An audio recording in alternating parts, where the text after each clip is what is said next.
Bonjour et bienvenue sur le podcast de Tout droit tout simple. Le podcast qui aide les étudiants et les jeunes juristes à découvrir les métiers du droit et décoder le monde de l'entreprise. Je suis Delphine Bordy, ancienne avocate et directrice juridique depuis plus de 20 ans et également formatrice et créatrice de contenus digitaux. Je vous propose de rencontrer des personnalités du monde du droit qui s'expriment en toute franchise sur la vision de leur métier et leur quotidien. Une grande source d'inspiration pour tous les étudiants et ceux qui cherchent leur voie et un excellent moyen de découvrir le monde professionnel. À l'université, on entend beaucoup parler du métier de magistrat, sans trop savoir en quoi cela consiste exactement. Pour ma part, j'ai effectué 2 stages en juridiction, mais il reste difficile de se faire une idée précise des différents métiers de magistrat quand on n'est pas encore élève à l'ENM. Parmi les différentes fonctions que peut exercer un magistrat, il y a celle de procureur de la République. J'accueille aujourd'hui Élise Bozelot, vice-procureure au tribunal judiciaire d'Angoulême, qui aimerait renverser les a priori sur son métier qu'elle exerce depuis presque 20 ans. Elle nous livre son parcours, ses expériences et vous verrez que c'est une femme engagée et passionnée par l'humain.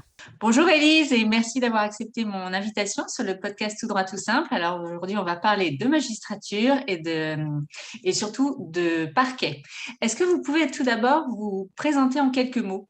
Bonjour Delphine, écoutez, je suis ravie, je vous remercie de votre invitation. C'est l'occasion de parler un peu de mon métier. Donc, je m'appelle Élise Bozelot, j'ai 43 ans. Je ne suis pas du tout issue du milieu judiciaire par ma famille. Personne d'autre ne fait du droit dans ma famille. J'ai un bac économique. J'ai fait mon droit 2 ans à Besançon, puis 2 ans à Strasbourg. Et j'ai préparé le concours à l'Institut d'études judiciaires de Strasbourg. Donc, j'ai intégré l'école de la magistrature à la promotion 2001, donc fin d'année 2000, sans idée de ma fonction, sans savoir lequel des nombreux métiers de la magistrature j'allais préférer. Et c'est vraiment pendant mon stage découverte, donc, qui dure au sein de la scolarité. En fait, la scolarité est en 3 temps.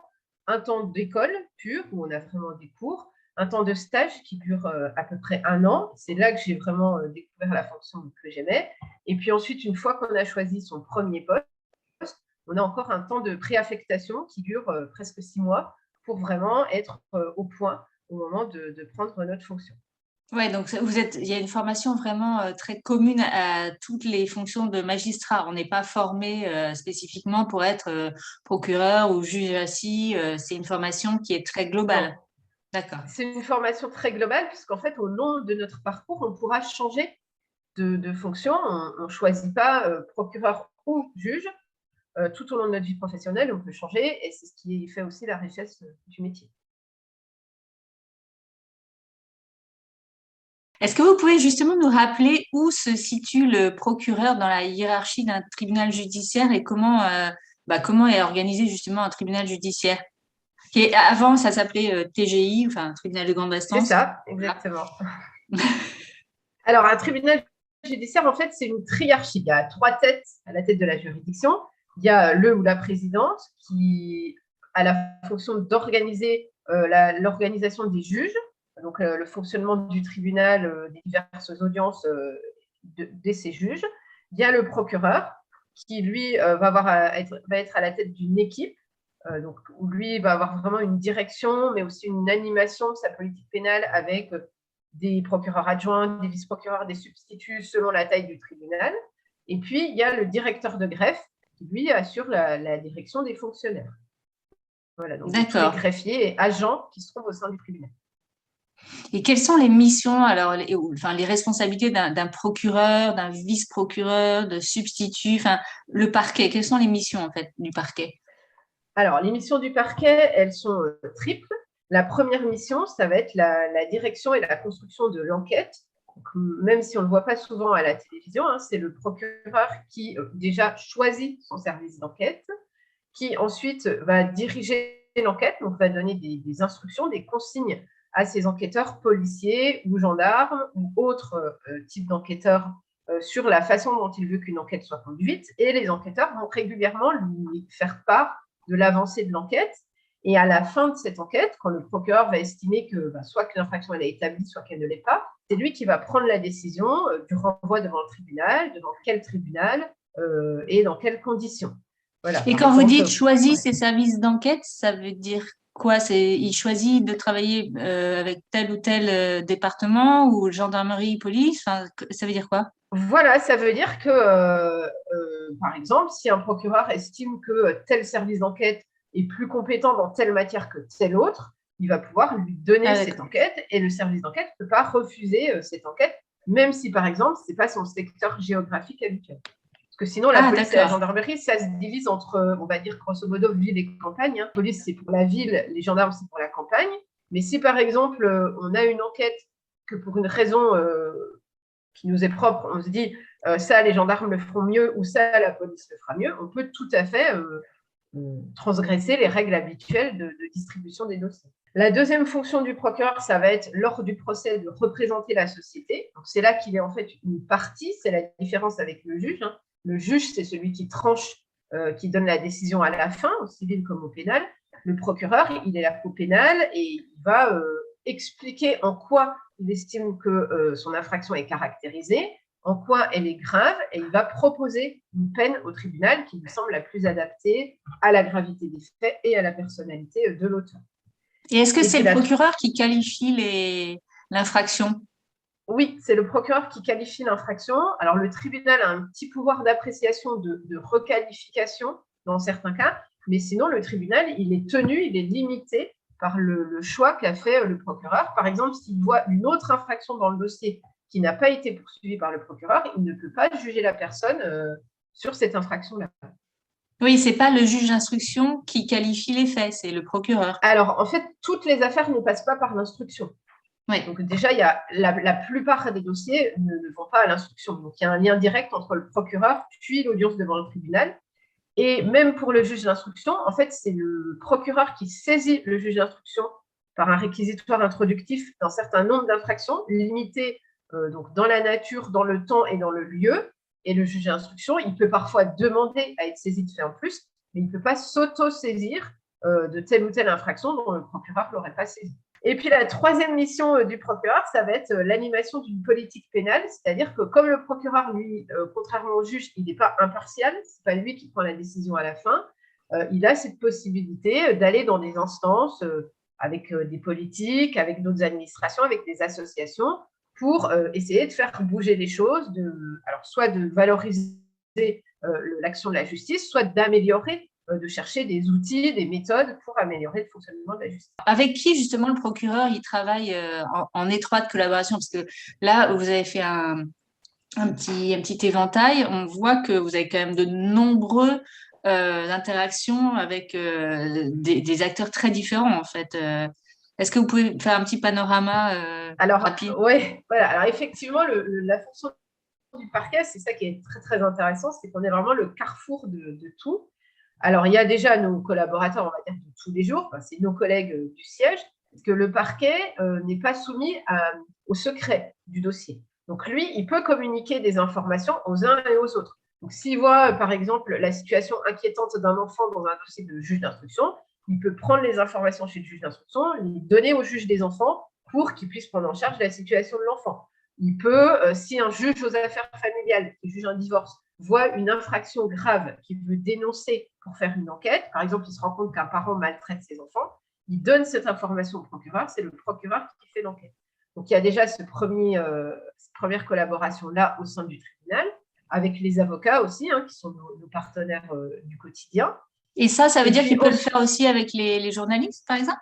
Est-ce qu'il peut décider Oui, le procureur, c'est le seul qui a le droit de communiquer à la presse. Ouais. Parce que, justement, il n'est pas impartial. Parce que le juge d'instruction, lui, il n'est pas un enquêteur. Il est quand même impartial. Il fait son enquête à charge et à décharge. Alors, nous, au parquet, on essaye de le faire aussi, parce que même si on est censé être à charge, on est aussi des magistrats. Donc, on est garant du respect du droit, on est garant des libertés individuelles. Puis, on n'a aucun intérêt à faire condamner un innocent. Enfin, voilà, de toute façon, ce serait aller contre l'intérêt de la justice. Mais on n'a pas cette obligation, même si, bien sûr, on a un devoir de réserve. On ne va pas aller déballer toute une enquête dans la presse quand elle est encore en cours. Mais voilà, on a ce droit de communication. Donc, la presse est aussi notre partenaire. Par exemple, au tribunal, tous les jours, il y a la presse qui nous appelle et qui nous demande un peu qu'est-ce qu'on aura à l'audience, est-ce qu'il y a quelque chose d'intéressant qui s'est passé dont ils pourraient parler dans leur journal. Donc après, le deuxième niveau de partenaire, c'est les enquêteurs, donc policiers, gendarmes, douaniers, mais aussi d'autres types d'enquêteurs, les inspecteurs du travail, les enquêteurs de l'environnement, l'ONCFS, les enquêteurs des services des fraudes, les enquêteurs des finances publiques. Donc, tous ces enquêteurs-là, on va travailler au quotidien avec eux pour construire des enquêtes. On va se voir aussi, par exemple, sur des temps de réunion pour savoir comment améliorer la conduite des enquêtes, comment créer des liens, par exemple, entre les finances publiques et les policiers, l'inspection du travail, enfin voilà. Et puis après, on a tous nos partenaires plus larges qui vont être, par exemple, le conseil départemental et la protection judiciaire de la jeunesse, tout ce qui est la prise en charge des mineurs, l'éducation nationale, des associations, les élus, la préfecture, qui, eux, vont aussi, alors à la fois poser un peu des questions sur pourquoi telle chose va de telle façon, comment essayer de l'améliorer. Par exemple, s'il y a de l'insécurité dans un quartier particulier, on va pouvoir se réunir, le procureur va se réunir avec le préfet, avec les élus, avec les diverses associations, administrations et les services d'enquête pour essayer de trouver des solutions, des modes d'action, des façons de conduire des enquêtes pour essayer de lutter, par exemple, contre l'insécurité. D'accord. Donc maintenant, concerne un peu mieux les fonctions de procureur et des équipes du procureur. D'ailleurs, oui, est-ce que vous pouvez juste nous rappeler quelle est la différence entre un procureur, un vice-procureur, un substitut? Alors, en fait, la différence, ça va être une question d'ancienneté. Parce que quand on commence D'accord. dans la carrière, on est substitut. Au bout de 7 ans d'exercice, on peut demander une nouvelle fonction pour devenir vice-procureur. Et au bout de quelques années, 5 ou 6 ans, on pourra demander encore un autre poste pour devenir, par exemple, procureur adjoint. Et après, le choix des procureurs, là, ça va être une question de… Il faut se former particulièrement pour être chef de parquet. Et après, il va y avoir un choix qui est aussi celui du Conseil supérieur de la magistrature et de la chancellerie, de savoir qui ils veulent nommer à quel poste. Donc ça, procureur, ça fonctionne un petit peu différemment. C'est qu'on le demande, puis on construit un peu une carrière de procureur. D'accord. Alors, je crois que vous avez fait toute votre carrière au parquet. Est-ce que vous pouvez retracer les étapes de votre parcours et nous expliquer vos choix, en fait? Oui, alors moi, effectivement, donc en stage à Saint-Étienne, j'ai découvert les fonctions de parquet et notamment du parquet mineur qui m'ont tout de suite intéressée. J'ai eu la chance qu'il y ait un tel poste qui était offert à la sortie de l'école. Quand on finit l'école, en fait, on a un classement, on a une liste de postes partout en France avec divers types de fonctions et selon son classement, on fait son choix. Donc, moi, j'ai choisi donc, le parquet mineur de Douai. J'ai commencé à Douai en 2003. J'y suis restée 3 ans parce que j'y ai rencontré mon mari qui était avocat et que donc j'ai dû partir parce que ça posait des problèmes d'impartialité entre lui et moi. Donc voilà, on ne voulait pas poser difficulté à la juridiction. Donc ensuite, je suis allée à Arras où là, je suis restée 12 ans, toujours dans des fonctions de parquet mineur. Alors, je pense que la durée, c'est important parce que on ne peut pas être un bon magistrat en restant 2-3 ans à droite, puis 2-3 ans à gauche, puis 2-3 ans… Voilà, il faut quand même du temps pour connaître son secteur, connaître ses services, connaître ses partenaires et pouvoir impulser une politique, quelque chose qui amène du changement dans les équipes. Donc, c'est vrai que voilà, je trouve que c'est important. Et puis ensuite, pour des raisons familiales, toujours, j'ai déménagé donc, il y a 3 ans et donc je suis venue à Angoulême où là, je suis toujours au parquet, mais cette fois parquet économique et financier. D'accord. Donc, en fait, vous avez choisi la délinquance des mineurs pendant plus de 15 ans et là, vous avez changé il y a quelques années pour être au parquet économique et financier, c'est ça? Et pourquoi vous avez choisi la délinquance des mineurs? Alors, j'ai choisi la délinquance des mineurs parce que je trouvais que c'était des fonctions particulièrement utiles socialement. Alors, le parquet mineur, qu'est-ce que c'est? C'est 3 fonctions. C'est la délinquance des mineurs, donc les adolescents…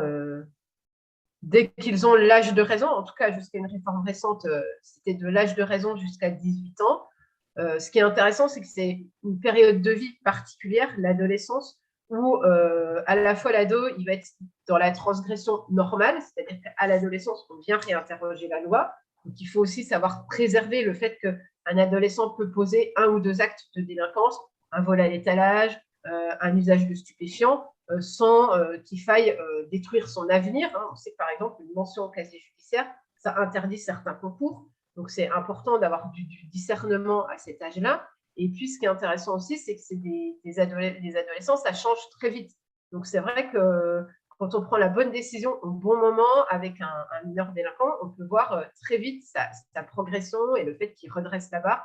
Et ça, moi, c'est quelque chose qui m'a toujours beaucoup passionnée. La deuxième fonction du parquet mineur, c'est la protection des enfants victimes. Donc, victimes d'abus sexuels, victimes de violences plus ou moins graves, de harcèlement. Et ça, voilà, moi, ça m'a porté pendant des années et des années ce sentiment que les enfants sont des victimes, encore plus victimes que les autres. Ils ne peuvent pas déposer plainte. Il faut être majeur pour pouvoir déposer plainte. Ils n'ont pas toutes les clés, tous les codes pour pouvoir se protéger eux-mêmes. Et ils sont vraiment à la merci de trouver des adultes qui aient à cœur de les protéger, qui sachent détecter les signes. Un petit enfant, il ne va pas non plus dire les choses comme un adulte. Il faut savoir traduire son langage d'enfant, son langage corporel, son langage dans certains passages à l'acte.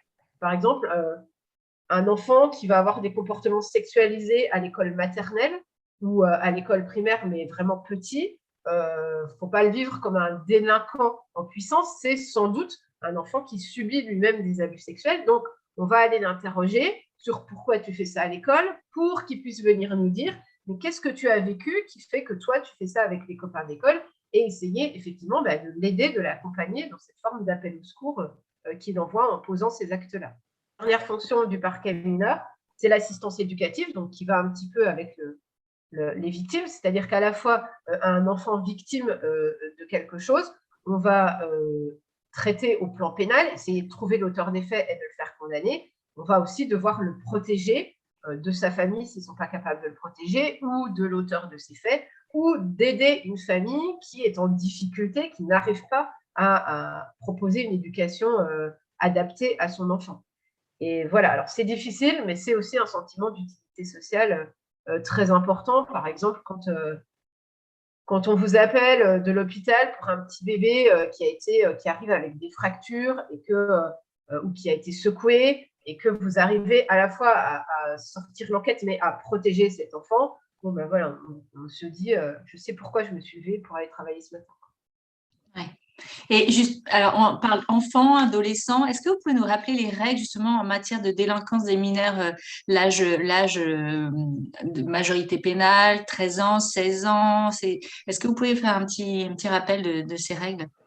Alors, les règles ont changé très récemment, puisque le nouveau code de la justice des mineurs est entré en vigueur le 1er octobre 2021, qui est venu bousculer la façon dont on fonctionnait jusqu'ici. En fait, jusqu'ici, c'était le juge qui déterminait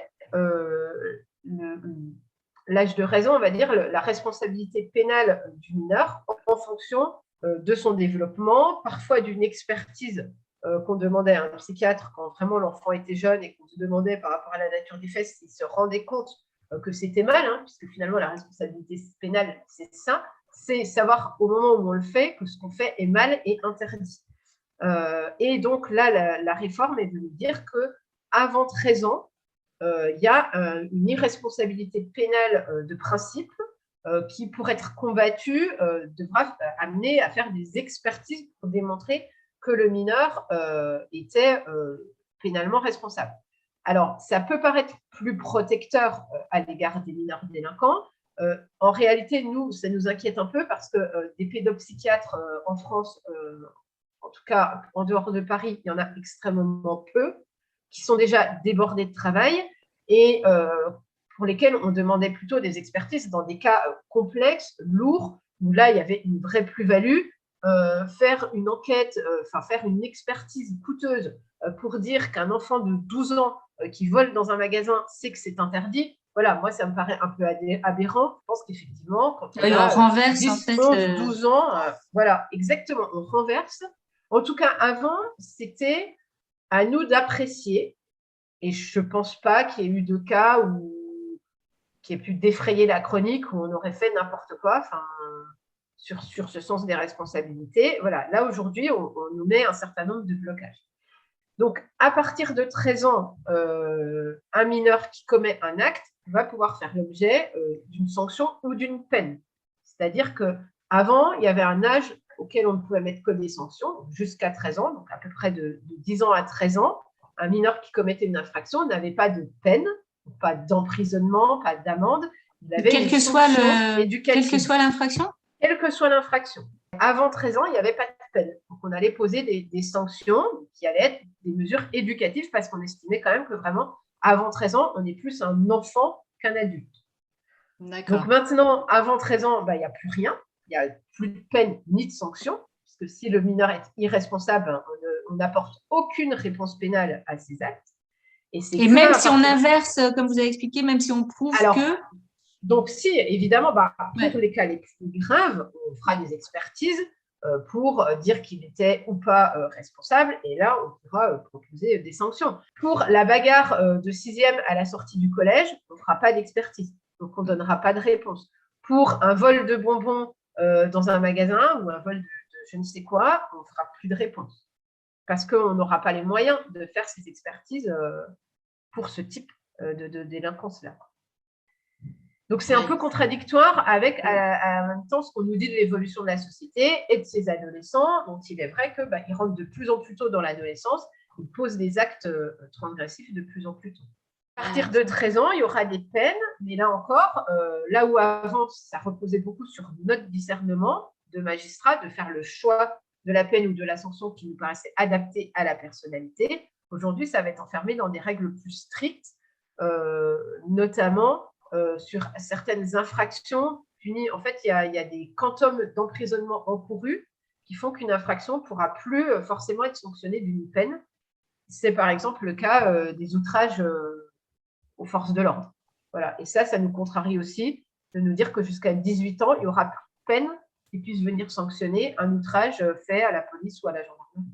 Toutes les infractions punies de moins d'1 an, tant qu'on est mineur, ne peuvent pas être sanctionnées d'une peine. Et la majorité pénale, elle est à quel âge? Alors, la majorité pénale, elle est à 18 ans.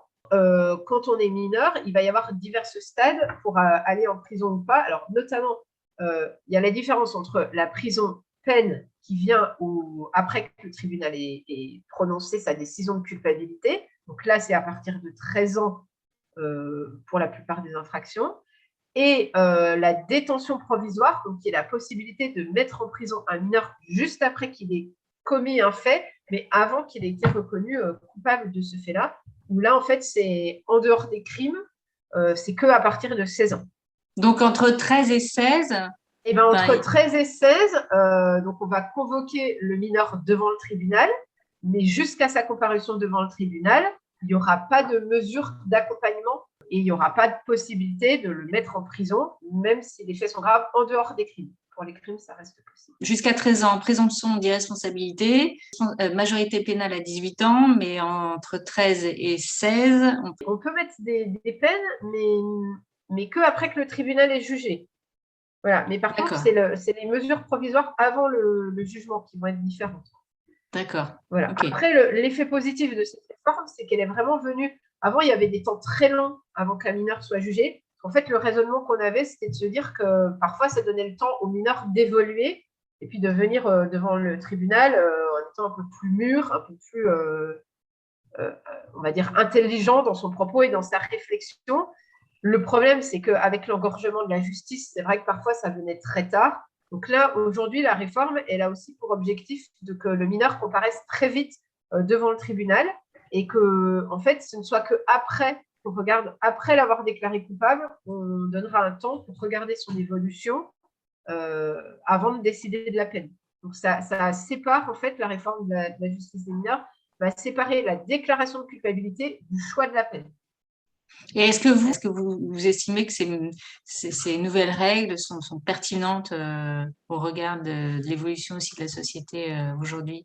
Après, alors, de toute façon, il faudra voir en pratique. Hein, c'est difficile de dire si une réforme elle sera pertinente avant de l'avoir vraiment appliquée.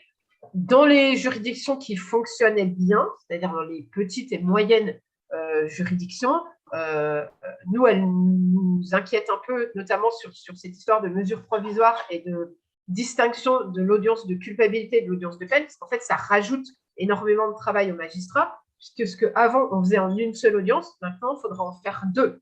Donc, ça veut dire qu'il faut mobiliser 2 fois le juge des enfants, 2 fois le procureur, pour faire le travail qu'on faisait en une seule fois avant.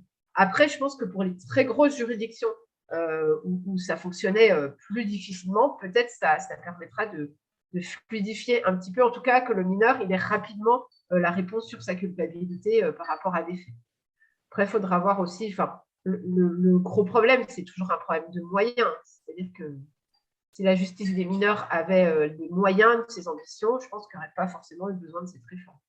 Et vous en avez parlé tout à l'heure un petit peu quand vous travaillez avec différents collègues, les moyens aussi de pouvoir parfois insuffler ou mettre en œuvre une action de politique pénale. Est-ce que vous avez eu la possibilité, vous, de le faire pour améliorer, je sais pas, le fonctionnement de la justice? Alors, moi, c'est toujours une partie qui m'a passionnée dans ce métier, qui est l'idée d'essayer de mettre des choses en place, des processus pour améliorer le fonctionnement de la justice. Alors, il faut savoir que dans la justice, on n'a jamais d'argent. De toute façon, nous, on ne peut pas tout seul impulser nos idées puisqu'on n'a jamais les moyens pour les mettre en œuvre. Par contre, ce qui va être intéressant, ça va être un travail collaboratif, c'est-à-dire de trouver les bons partenaires avec lesquels essayer de mettre en place des choses un peu innovantes et puis aussi parfois de trouver des idées qui n'ont pas forcément besoin d'argent pour être mises en place. Par exemple, moi, j'ai récemment, alors ce n'est pas moi qui l'ai inventé, hein, c'est un collègue qui l'a mis en place et qui a trouvé des bons textes, mais je l'ai mis en place dans mon tribunal, c'est la convention de valorisation des scellés sans valeur. Il faut savoir que dans la justice, on saisit beaucoup de choses, par exemple des objets volés, des objets qui servent à commettre des infractions, et on les garde un temps, parce qu'ils sont utiles à la manifestation de la vérité, puis après, il y a un autre temps où c'est confisqué, parce qu'on ne va pas rendre au voleur ce qu'il a volé, et que parfois, on ne retrouve pas la victime du vol, donc on ne peut pas lui rendre le bien, même si on sait qu'il est volé. Et donc, ça se retrouvait dans les tribunaux. Et ensuite, de temps en temps, le responsable des scellés payait une société pour détruire toutes ces choses-là qui n'avaient pas de propriétaire. Donc, il y en a quelques-unes qui étaient vendues, celles qui ont plus de valeur, mais tout ce qui vaut moins de 300 € était détruit. Et donc, il y a un collègue qui a eu cette idée que je trouve écologiquement intéressante et qui donne un peu une autre image de la justice, il a trouvé les bons textes pour démontrer qu'on pouvait donner ces objets-là à des associations. Et donc, effectivement, moi, par exemple, j'ai mis en place une convention avec des associations pour leur donner des couettes, des outils, des ustensiles de cuisine, des tas de choses comme ça qui pourront redonner à des personnes qui en ont besoin. Et on a aussi fait ça avec les services d'enquête, parce que les services d'enquête, ils n'ont pas toujours tous les moyens qu'ils demandent. Et nous, on a des choses, par exemple, dans les scellés qui peuvent les intéresser, des choses toutes bêtes, hein, par exemple, des coupes-boulons pour pouvoir couper les cadenas quand ils interviennent sur des situations où il y a un danger, il faut vite ouvrir quelque chose. Bon, il y avait un seul coupe-boulon par commissariat. Nous, on en saisit plein dans le cadre des cambriolages. On va pouvoir leur en donner pour qu'ils en aient plus et que du coup, ils puissent en mettre plus dans les voitures et intervenir plus rapidement. Voilà, c'est des petites choses, mais qui vont améliorer le fonctionnement de tout le système. Et avant de pouvoir donner justement ces biens, il faut garder ça combien de temps alors? En fait, il faut garder ça jusqu'à ce que ça ait été jugé et ensuite jusqu'à ce que le jugement soit devenu définitif. Ah oui. Quand le jugement est définitif, que plus personne n'a fait appel, que personne ne revendique ce bien, on attend 6 mois et ensuite on peut le donner. D'accord. Voilà. Après, une autre convention, par exemple, plus ambitieuse que j'ai eu la chance de mener avec, pour le coup, avec des élus, des associations, c'est un lieu d'accueil des auteurs de violences conjugales. Donc ça, c'était à Arras, ça s'appelle le Home des Rosati. C'est un lieu qui, en fait, on s'est rendu compte dans le traitement de la violence conjugale que quand on éloigne la victime, déjà, c'est un peu injuste. On ne voit pas pourquoi c'est la victime qui partirait plutôt que l'auteur. Qu'en plus, ça fonctionne mal parce que souvent, la victime qui va être la femme, elle va partir avec ses enfants, elle va se retrouver dans un foyer d'urgence. Les enfants, ils sont obligés de changer d'école, ils perdent leurs copains, ils sont privés de leurs affaires. Du coup, finalement, souvent, la victime, elle revenait elle baissait les bras, quoi. C'était tellement compliqué, les enfants qui ne sont pas heureux, tous ces changements à mettre en place. Donc, elle laissait tomber, elle revenait avec le conjoint auteur de violence. Donc, on s'est dit, il faut qu'on éloigne l'auteur des violences. Mais après, il ne faut pas l'éloigner non plus dans sa famille, parce que l'idée, c'est aussi qu'il réfléchisse à son comportement, qu'il soit face un peu à ses problèmes souvent d'addiction, un problème d'alcool, un problème de drogue, qu'il essaye de réfléchir à son problème d'impulsivité et de violence. Et donc, on a l'idée de créer ce lieu avec des éducateurs qui vont être… donc, c'est une maison avec des chambres qui va accueillir des auteurs de violences conjugales, avec un encadrement, l'interdiction qu'il y ait de l'alcool, l'obligation de participer à l'entretien de la maison. Donc, c'est toujours intéressant aussi dans la violence conjugale, c'est qu'il y a aussi souvent un aspect un peu dénigrement de ce qui peut être fait par la femme. Donc là, c'est eux qui font leur lessive, c'est eux qui nettoient, c'est eux qui font leur cuisine, et ils se rendent compte que oui, c'est du boulot, oui, c'est pas si facile, et oui, entretenir une maison propre, c'est pas faire rien de ses journées. Donc voilà, c'était un peu tout ça, plus des stages de responsabilisation, une réflexion autour de la violence. Et ça, c'est vrai que moi, c'est un outil dont je suis assez fière, parce que je trouve que ça a une vraie plus-value pour les victimes et pour les auteurs, parce que finalement, il y en a aussi que ça aide vraiment, dans le concret, à réfléchir et à se remettre en cause. Ils y restent combien de temps dans ces foyers? Ils y restent le temps de leur contrôle judiciaire, c'est-à-dire un temps entre la fin de leur garde à vue et le moment de leur jugement, qui est en moyenne entre 2 et 6 mois. Voilà. Donc, en général, c'est plutôt autour de 2 mois. Et donc après, ils sont jugés, ou alors ils sortent de la structure avec une autre prise en charge, ils trouvent un appart par eux-mêmes. On trouve qu'en 2 mois, on a déjà eu le temps d'impulser du changement pour eux. Ouais, et du coup, ils reviennent pas, on est d'accord, ils reviennent pas là où il y a eu les violences, quoi. Après, le but, c'est ça. Ils reviennent pas. Alors, il y en a qui reviennent, parce qu'il y a aussi des couples qui, après une scène de violence, vont vouloir reprendre la vie conjugale tous les deux. Après, voilà, tout dépend de l'importance des violences. Toutes les violences conjugales ne sont pas d'une extrême gravité. Il y a aussi des situations où, sans emprise, sans que la femme soit contrainte par quoi que ce soit, elle aime son mari, elle veut lui redonner une chance, il a changé un certain nombre de choses et il réessaye la vie commune et ça marche. Oui. Voilà. Et puis, il y a d'autres situations où, effectivement, on maintiendra des interdictions, ou bien alors la rupture s'est faite, la demande de divorce a été déposée, chacun a fait le deuil du couple et il continue, mais ils sont séparés. Oui, puis après, effectivement, comme vous dites, il y a eu un jugement, donc il y aura eu des mesures. Et après, il y a un jugement, voilà, exactement. Ouais. Voilà. D'accord. Ok. Et quels sont, vous, alors, quand vous étiez procureur dans la section mineure, quels ont été vos meilleurs et vos pires souvenirs dans ces fonctions-là? Alors, mon meilleur souvenir, j'en ai 2, et c'est des souvenirs d'audience. Une fois, j'ai requis dans un dossier d'abus sexuels un peu compliqué, avec une victime qui avait du mal à s'exprimer. Et à la fin, elle est venue, elle m'a dit « c'est comme si vous aviez lu ce que je pensais ». Voilà, ça m'avait beaucoup touchée, d'être capable de me dire, voilà, quand j'ai requis, elle a eu le sentiment que je l'avais vraiment compris, et ça a permis de mettre des mots sur ce qu'elle n'arrivait pas forcément à dire. Un autre très beau souvenir, un peu du même style, c'est un mineur délinquant que j'ai suivi pendant très très longtemps, qui avait un parcours de vie difficile, et que je voyais souvent dans mon bureau parce qu'il commettait beaucoup d'infractions. Puis je l'ai revu plusieurs années plus tard, il était toujours détenu, donc tout n'avait pas progressé comme il fallait. Et il m'a dit, déjà, il était content de voir, parce que je représentais une partie de sa vie, quelqu'un qui avait compté, et il m'a dit qu'il repensait souvent à ce que je lui disais dans son bureau, et que maintenant, il arrivait à se dire que j'avais raison. Donc voilà, c'est des bons souvenirs, parce que c'est des souvenirs où on se dit que, voilà, parfois on requiert et on se dit, bon, est-ce que quelqu'un vraiment m'écoute? Est-ce que ça a du sens pour quelqu'un? Et ça fait du bien des fois de se dire, oui, notre parole, elle peut compter dans la vie des gens, des victimes comme les auteurs.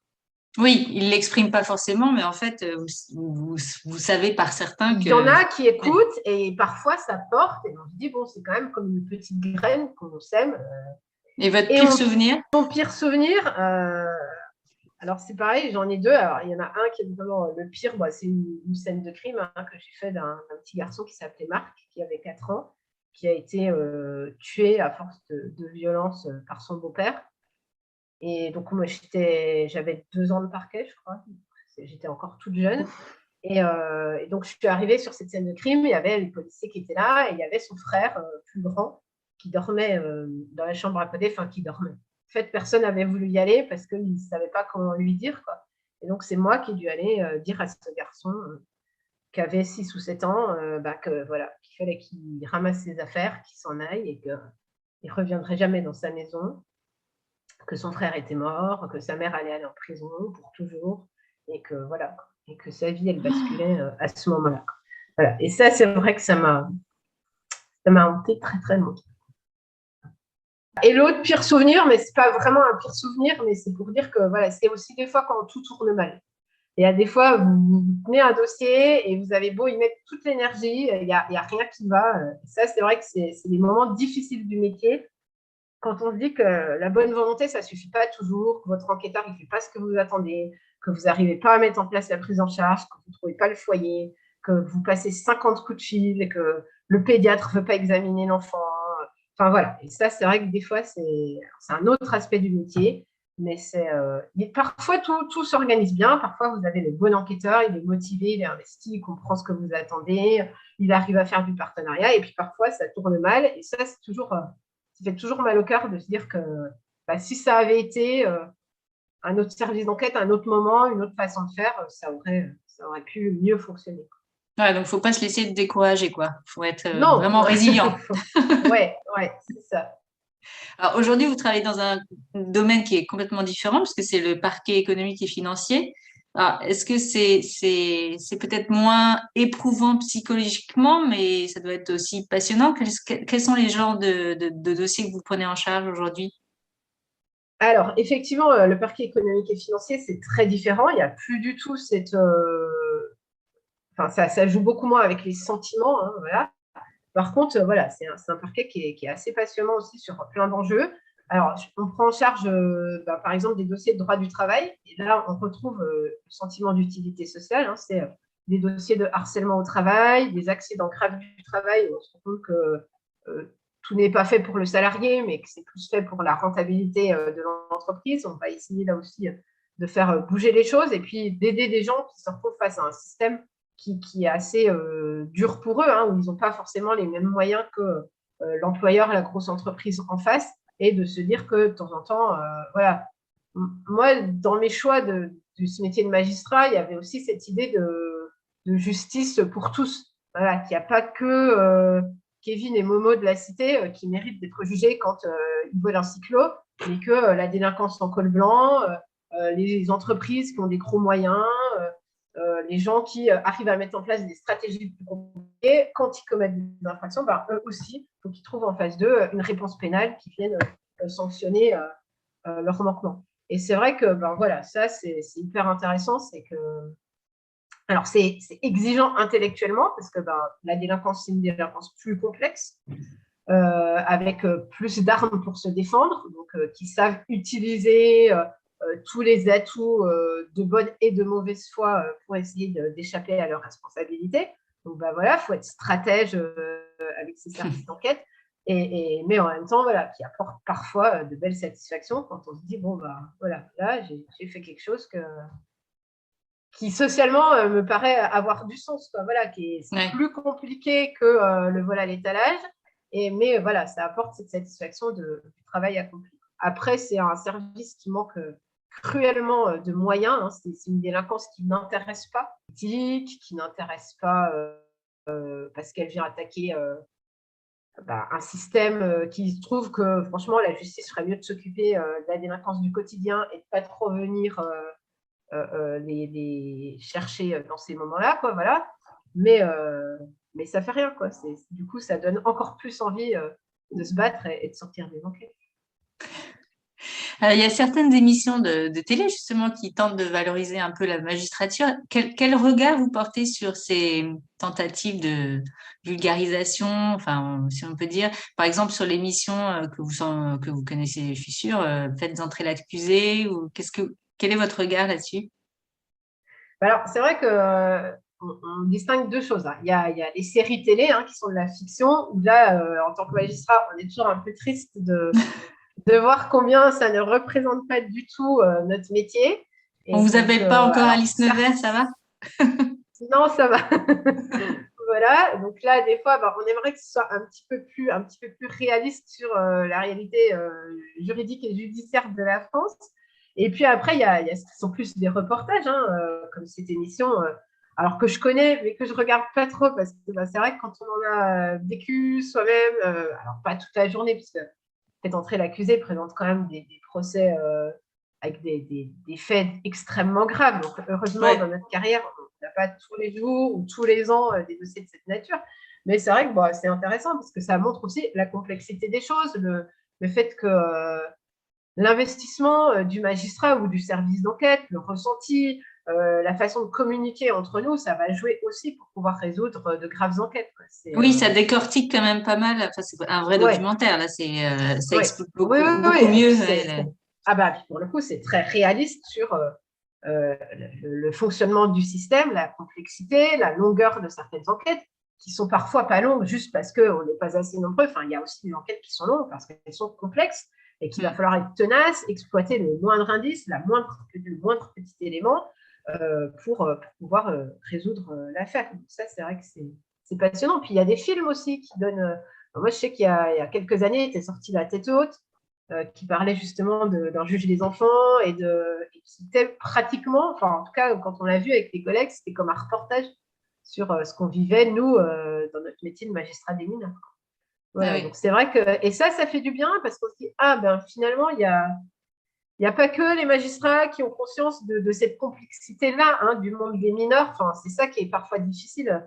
Il y a un très beau film qui va sortir aussi, que j'ai eu la chance de voir là, dans le cadre du Festival du film d'Angoulême, qui s'appelle CE2 de Jacques Doyon, qui parle du harcèlement à l'école, mais qui, bien au-delà du harcèlement, parle de l'assistance éducative, de ces enfants, du fait qu'on n'a pas tous la chance de débuter la vie avec des parents qui tiennent la route et qui peuvent être aimants tout en étant pas très compétents. Voilà, c'est pas un problème d'amour, c'est un problème de savoir-faire, de donner ce qu'on n'a pas reçu, d'éducation, voilà. Et alors moi, ça me fait toujours beaucoup de bien de me dire que oui, il y a des gens qui perçoivent cette complexité. Enfin, tout n'est pas blanc, noir, tout n'est pas simple. Il n'y a pas les méchants délinquants et les gentils victimes. Il y a aussi des enfants qui sont victimes quand ils sont petits, qui deviennent délinquants quand ils sont grands, parce que c'est leur moyen de lutte, puis c'est tout ce qu'on leur a donné, laissé au terme de leur parcours. Et ça, c'est aussi...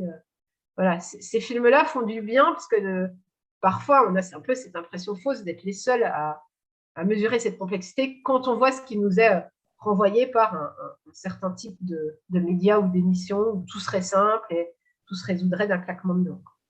Ouais. Je mettrai en description les deux films dont vous parlez. Alors, ce sera ma dernière question, mais alors justement, on a vu que vous aviez un métier passionnant, parfois quand même un peu difficile. Comment est-ce que vous vous évadez de vos dossiers ? C'est quoi votre bouffée d'oxygène pour vous... Alors, déjà, finalement, on se rend compte, c'est qu'il faut un bon ancrage familial, quoi. C'est vrai que c'est quand même plus facile. Moi, je sais que pour les mineurs, ça m'a beaucoup aidé finalement d'avoir mes enfants et de me dire, voilà, une fois qu'ils sont là, quand on sort du boulot, on est obligé de fermer une porte et d'ouvrir son autre porte pour écouter ce qu'ils ont fait de leur journée, leurs préoccupations à eux, leurs copines, leurs histoires. Enfin, voilà, ça fait du bien. Et puis après, moi, il y a quelques années, je me suis dit, bon, j'ai besoin d'art, quoi. Voilà. Moi, j'ai commencé l'histoire de l'art parce qu'à force d'être dans ce que l'humanité produit de plus moche, ça faisait du bien aussi des fois d'aller se rappeler que l'humanité, elle fait aussi... des beautés. Voilà. Du coup, du réfléchir. Voilà, exactement. Et puis, puis moi, c'est beaucoup la nature. Après, ça dépend aussi de chacun, mais... Voilà, jardiner, me promener dans la forêt, voilà, ça me fait toujours... Merci beaucoup, Élise. On arrive à la fin de cet entretien. Je vous remercie vraiment de votre franchise et de votre confiance. Et puis, je vous souhaite une excellente journée. Et puis, je vous donne rendez-vous à tous la semaine prochaine. Merci beaucoup à vous pour votre invitation. Merci de m'avoir permis de parler un petit peu de ce métier pas toujours aussi connu. Et puis, bonne continuation à tous. Merci beaucoup, Élise. Au revoir. Merci, au revoir. J'espère que vous avez passé un bon moment à l'écoute de cet épisode. Pour poursuivre l'aventure de ce podcast, je vous remercie de partager sans modération.